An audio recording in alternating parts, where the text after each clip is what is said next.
తెలుగువారి కోడలు కాబట్టి ముఖ్యంగా మన రాష్ట్రంతో కూడా పరిచయము సంబంధము వారికి ఇక్కడే స్థిర నివాసం కూడా ఉంది కాబట్టి ఈ బడ్జెట్లోనైనా మనకు న్యాయం చేస్తారేమో, ఈ బడ్జెట్లోనైనా తెలంగాణ పారిశ్రామిక రంగానికి, తెలంగాణలోని పేదలకు, తెలంగాణలోని ఇన్ఫ్రాస్ట్రక్చర్కి పెద్దపీట వేస్తారేమని చెప్పి మేము ఆశించినాం. కానీ దురదృష్టం ఇవాళ 48,21,000 కోట్లతో బడ్జెట్ పెట్టినప్పటికీ అందులో పెద్ద ఎత్తున కొన్ని రాష్ట్రాలకు పెద్దపీట వేసినప్పటికీ తెలంగాణ ప్రస్తావన మాత్రం లేకపోవడం అనేది నిజంగా కూడా బాధాకరం, శోచనీయం. తెలంగాణలో 4 బీజేపీ ఎంపీలు గతంలో ఉంటే ఇవాళ తెలంగాణ ప్రజలు ఆ సంఖ్యను రెట్టింపు చేసినారు, 8 మందిని గెలిపించారు. అయినప్పటికీ 8 రూపాయలు కూడా కేంద్ర ప్రభుత్వం ఈ బడ్జెట్లో ఇవ్వకపోవడం అనేది నిజంగా బాధాకరం, తీవ్రంగా కూడా తెలంగాణ ప్రజలందరినీ కూడా విస్మయపరిచిన అంశం. బడ్జెట్ చూస్తూ ఉంటే ఇప్పటిదాకా నేను కామెంటరీ కూడా వింటా ఉన్నాను. ఇది కేంద్ర బడ్జెటా లేకపోతే బీహారు ఆంధ్రప్రదేశ్కు సంబంధించిన బడ్జెటా అనే విధంగా ఇవాళ చాలా మంది మాట్లాడుతూ ఉన్నారు. మాకేమీ ఆంధ్రప్రదేశ్కి ఇచ్చినందుకు బాధ లేదు.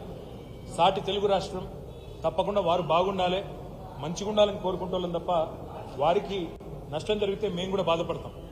కానీ ఆంధ్రతో పాటు ఆంధ్రాకి ఇచ్చినట్టుగానే మీరు ఆంధ్రప్రదేశ్ పేరు చెప్పిన ప్రతిసారి ఏమన్నారు కేంద్ర మంత్రి గారు? ఆంధ్రప్రదేశ్ పునర్విభజన చట్టం అని మాట్లాడింది. కానీ ఆంధ్రప్రదేశ్ పునర్విభజన అంటేనే 2 రాష్ట్రాలకు సంబంధించిన ప్రయోజనాలు ఆ చట్టంలో ఉన్నాయి. కానీ మొత్తం స్పీచ్ కాపీలో ఎక్కడ కూడా కనీసం తెలంగాణ అన్న పదం కూడా మంత్రి గారు మాట్లాడకపోవడం బాధాకరం. సరే, ఆంధ్రప్రదేశ్కి బ్రహ్మాండంగా డబ్బులు ఇచ్చారు. అమరావతికి 15,000 కోట్లు, తర్వాత భవిష్యత్తులో ఇంకా అవసరంగా అయితే ఎక్కువ డబ్బులు ఇస్తామన్నారు. అదేవిధంగా పోలవరం నిర్మాణానికి సంపూర్ణ సాయం చేస్తామన్నారు. అదే మాదిరిగా ఆంధ్రప్రదేశ్లో మరి పారిశ్రామిక అభివృద్ధికి ప్రత్యేక సహకారం ఇస్తామన్నారు. Vizag Chennai industrial corridors పెడతామన్నారు.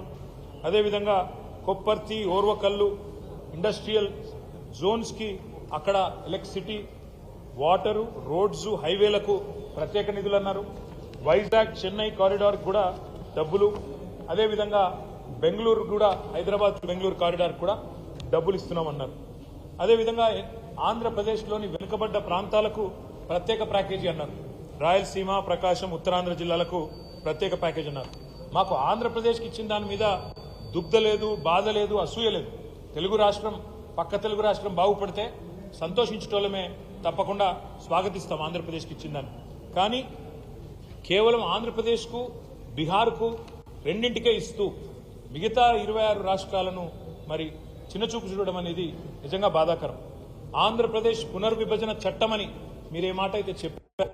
ఆంధ్రప్రదేశ్ పునర్విభజన చట్టంలోనే 2 తెలుగు రాష్ట్రాల ఏర్పాటు కూడా ఉన్నది. తెలంగాణ ఉన్నది, ఆంధ్రప్రదేశ్ ఉన్నది. కానీ ఎప్పట్లాగానే మనకు 9.5-10 సంవత్సరాలుగా ఎప్పట్లాగానే ఇచ్చినట్టు ఈసారి కూడా గుండు సున్నానే ఇచ్చింది కేంద్ర ప్రభుత్వం. మరి మీరు ఒక్క నిమిషం ఆలోచిస్తే మనకు ఆంధ్రప్రదేశ్ పునర్విభజన చట్టంలో కూడా 35 వివిధ హామీలు మరి మనకు కేంద్ర ప్రభుత్వం ఆనాడు 2014లో ఇచ్చింది. అందులో చాలా అంశాలు గతంలో కేసీఆర్ గారు ముఖ్యమంత్రిగా ఉన్నప్పుడు గత 10 ఏళ్లు ఒకసారి కాదు పలుమార్లు పోయి బతిమలాడినాము, పలుమార్లు పోయి అభ్యర్థించాము, ఇచ్చిన మాట నిలబెట్టుకోండి అని చెప్పి కూడా కోరినాం. ములుగులో గిరిజన యూనివర్సిటీ కేటాయించాలి మనకు పునర్వ్యవస్థీకరణ చట్టం ప్రకారం. కానీ పేరుకేదో యూనివర్సిటీ ఇచ్చినట్టు గతంలో ప్రకటించారు తప్ప ఇప్పటి వరకు డబ్బులు కేటాయించలేదు. బయ్యారంలో ఉక్కు కర్మాగారం పెడతాము steel authority of India limited ద్వారా అన్నారు. ఇప్పటి వరకు దానికి మోక్షం లభించలేదు. ఈ బడ్జెట్లో కూడా దక్కింది గుండు సున్నా. కాజీపేటలో రైల్ కోచ్ ఫ్యాక్టరీ అన్నారు, అది కూడా హులెక్కైంది. అది కూడా ఇవాళ రైల్ కోచ్ ఫ్యాక్టరీ పోయి ఒక వ్యాగన్ రిపేర్ షాప్ పెడతామని చెప్పడం బాధాకరం. 9 ఏళ్లుగా ఆనాడు కేసీఆర్ గారు ప్రధానమంత్రి గారిని, కేంద్ర మంత్రులను పలుమార్లు కలిసి మా రాష్ట్రానికి కొత్త విద్యా సంస్థలు ఇవ్వండి, ఐఐఎం ఇవ్వండి, ఇండియన్ ఇన్స్టిట్యూట్ ఆఫ్ మేనేజ్మెంట్ ఇవ్వండి, నేషనల్ ఇన్స్టిట్యూట్ ఆఫ్ డిజైన్ ఇవ్వండి, ఐఐఎస్ఈఆర్ ఇవ్వండి, నవోదయ కేంద్రీయ విద్యాలయాలు ఇవ్వండి అని పలుమార్లు కోరినాం. దాని మీద కూడా ఒక్కటంటే ఒక్క విద్యా సంస్థ కూడా ఇప్పటి వరకు మంజూరు చేయలేదు. ఈ రోజు బడ్జెట్లో కూడా చేయలేదు. కేంద్ర బడ్జెట్లో పారిశ్రామిక కారిడార్లు ఇవన్నీ కూడా చెప్పారు ఇతర రాష్ట్రాలకు సంబంధించి. అదే తెలంగాణలో మరి హైదరాబాద్ నుంచి వరంగల్ కానీ, హైదరాబాద్ నుంచి రామగుండం కానీ, హైదరాబాద్ బొంబాయి పోయే రోడ్డు కానీ, హైదరాబాద్ నుంచి విజయవాడ పోయే రోడ్డు కానీ ఇవన్నీ కూడా ప్రముఖమైన పారిశ్రామిక కారిడార్లుగా ఏర్పాటు చేయాలని 6 వివిధ కారిడార్లు ఏర్పాటు చేయాలని చాలాసార్లు కోరాం. దాని మీద కూడా స్పందన లేదు. మెగా పవర్ లూమ్ క్లస్టర్ కావాలని చెప్పి సిరిసిల్లలో అడిగాం. దాని మీద కూడా స్పందన లేదు. అదేవిధంగా కొత్త హ్యాండ్లూమ్ క్లస్టర్స్ కూడా మంజూరు చేయాలని చెప్పి కూడా గతం నుంచి కోరుతున్నాం. దాని మీద కూడా స్పందన లేదు. తెలంగాణ ప్రభుత్వం రేవంత్ రెడ్డి గారి నాయకత్వంలో మన చాలా మంది చాలాసార్లు ఢిల్లీకి పోయి అక్కడ మంత్రులను కలిసినట్టుగా కూడా వార్త, కానీ ఒక్కటంటే ఒక్కటి కూడా వీళ్ళు చెప్పింది వాళ్ళు వినిపించుకున్నట్టయితే కనబడడం లేదు. రీజనల్ రింగ్ రోడ్డు కానీ, రాష్ట్రాలకు ముఖ్యంగా తెలంగాణకు ఉపయోగపడే హైవే విస్తరణ కానీ, కనెక్టివిటీ ప్రాజెక్టులు కొన్ని తప్ప ఎక్కడ కూడా పెద్ద మొత్తంలో అయితే ఇచ్చిందేం లేదు. మొత్తంగా చెప్పాలంటే తెలంగాణకు ఈ బడ్జెట్లో మళ్ళొక్కసారి దక్కింది పెద్ద గుండు సున్నా. నేను తెలంగాణ ప్రజలు అందుకే ఆలోచించాలని చెప్పి వారిని విజ్ఞప్తి చేస్తా ఉన్నా. మొన్న జరిగిన పార్లమెంట్ ఎన్నికల్లో 16 స్థానాలు 8 కాంగ్రెస్ పార్టీకి, 8 భారతీయ జనతా పార్టీకి మీరిచ్చారు. ఇవాళ అదే 16 స్థానాలతో చంద్రబాబు నాయుడు గారు శక్తి బలంగా ఉంటే ఏం సాధించుకోవచ్చో సంకీర్ణ ప్రభుత్వంలో చూపెడతా ఉన్నారు. 15,000 కోట్లు ఒక్క ఏపీ క్యాపిటల్ డెవలప్మెంట్కి ఆయన తీసుకుంటున్నారు. అదేవిధంగా బీహార్కు 26,000 కోట్ల రూపాయలు కేవలం రహదారుల కోసం మాత్రమే ఇచ్చినారు. కానీ తెలంగాణకు 16 మంది సభ్యులున్న 8 మంది కాంగ్రెస్ వాళ్ళు, 8 మంది బీజేపీ వాళ్ళు దక్కింది మాత్రం గుండు సున్నా. అందుకే స్వీయ రాజకీయ అస్తిత్వమే తెలంగాణ కెన్నటికి రక్ష.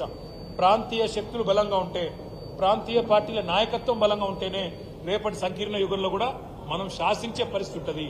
శాసించి సాధించుకోవాలి తప్ప యాచించి సాధించుకుంటే ఏది కూడా రాదు.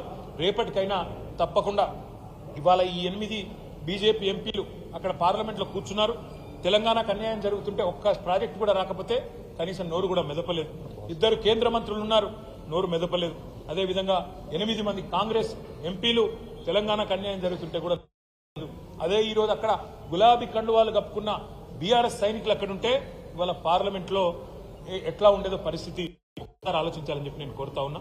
అందుకే భవిష్యత్తులోనైనా తెలంగాణ ప్రజలు గుర్తుపెట్టుకోవాల్సిన మాట, మన ప్రాంత హక్కులు కాపాడాలంటే, మన రాష్ట్ర హక్కులు కాపాడాలంటే, మనకు నిధులు రావాలంటే ఈ సంకీర్ణ శకంలో తప్పకుండా కేసీఆర్ గారు లాంటి బలమైన నాయకులు, బలమైన బీఆర్ఎస్ లాంటి పార్టీలను ఎంత మద్దతు ఇచ్చి, ఎంత సంఖ్యాపరంగా బలోపేతం చేస్తే అంత రాష్ట్రానికి లాభం అనే మాట కూడా మళ్ళొక్కసారి గుర్తు చేస్తూ, ఈ బడ్జెట్లో కూడా గుండు సున్నానే ఇచ్చినందుకు మరి కేంద్ర ప్రభుత్వానికి మరి 8 ఎంపీలు ఇచ్చినా మీరు గుండు సున్నా ఇచ్చినందుకు తెలంగాణ ప్రజలు భవిష్యత్తులో అన్ని గమనిస్తున్నారు, అన్ని ఆలోచన చేస్తున్నారు.